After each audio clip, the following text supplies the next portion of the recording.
आज ये आदिवासी दिवस के साथ साथ इस राज्य में कुछ गतिविधियां भी है। बहुत सारे लोगों को आज हमारे इस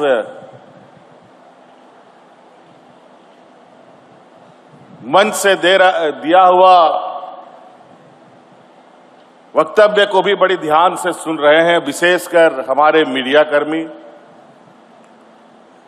और वो इसलिए है कि आज राज्य में आदिवासी दिवस होने के साथ साथ राज्य में हमारे कुछ युवा नौजवान छात्र छात्राएं अपनी कुछ मांगों को लेकर के प्रदर्शन में है, धरना में है।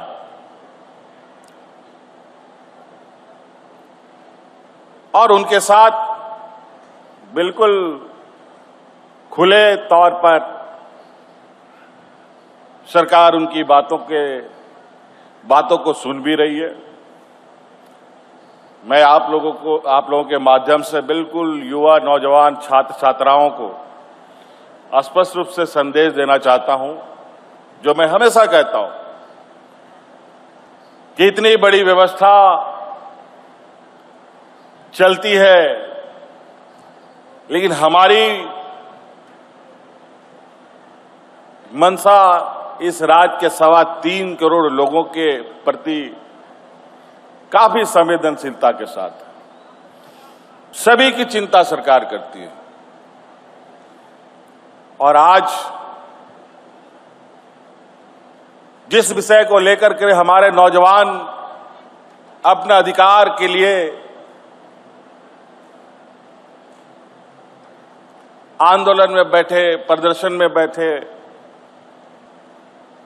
वो नौजवान हमारे सरकार के गतिविधियों से के वजह से ही वो आगे हिम्मत जुटा पाई है कि आंदोलन करें और हक अधिकार मांगे, क्योंकि हमने चोरी पकड़ ली है और नौजवानों को न्याय भी मिलेगा और जिन्होंने गड़बड़ी की है उनको कठोर से कठोर दंड भी मिलेगा।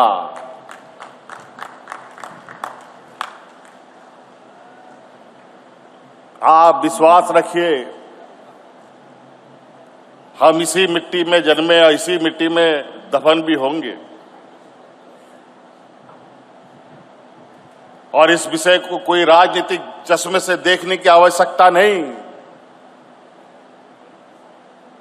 और राजनीतिक छत्र छाया लेने की भी जरूरत नहीं है।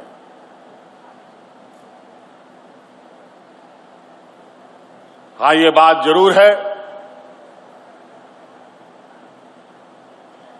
कुछ लोग राजनीतिक महत्वाकांक्षी बड़े पैमाने में पालते हैं और यही महत्वाकांक्षी राजनीतिक दलों के लिए एक रास्ता बनता है जहां युवा पीढ़ी को दिग्भ्रमित करने का।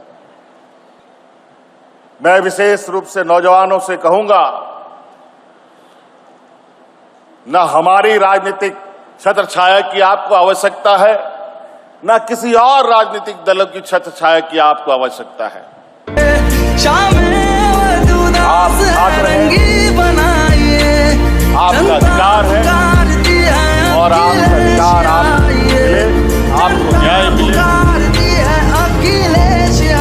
ये काम करने की जिम्मेवारी सरकार की है जो पूरा होगा। नहीं तो बहुत अभी युवाओं पर नजर पूरे देश में अलग अलग तरीके से राजनीतिक दलों का है। कैसे नौजवानों को झूठ सच बोल करके दिग्भ्रमित किया जाए,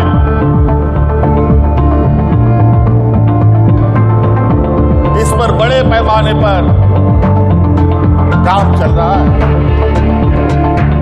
और उसमें बड़े बड़े विद्वान लोग भी लगे हुए हैं, बड़े बड़े पढ़े लिखे ज्ञानी लोग भी लगे हुए हैं। उल्टे सीधे कामों में लगते हैं तो उसका कितना बुरा परिणाम पड़ता है वो मैं देख रहा हूं। तो इसीलिए बिल्कुल स्पष्ट और निर्भीक होकर सरकार के पास अपनी बातों को लेकर आइए। अब हम सिर्फ आंदोलन के माध्यम से नई बातें सुनेंगे, बल्कि घर बैठे जो नौजवान अपनी बात सोचता है उसको भी अपने कानों तक मिलाने का हम प्रयास करें।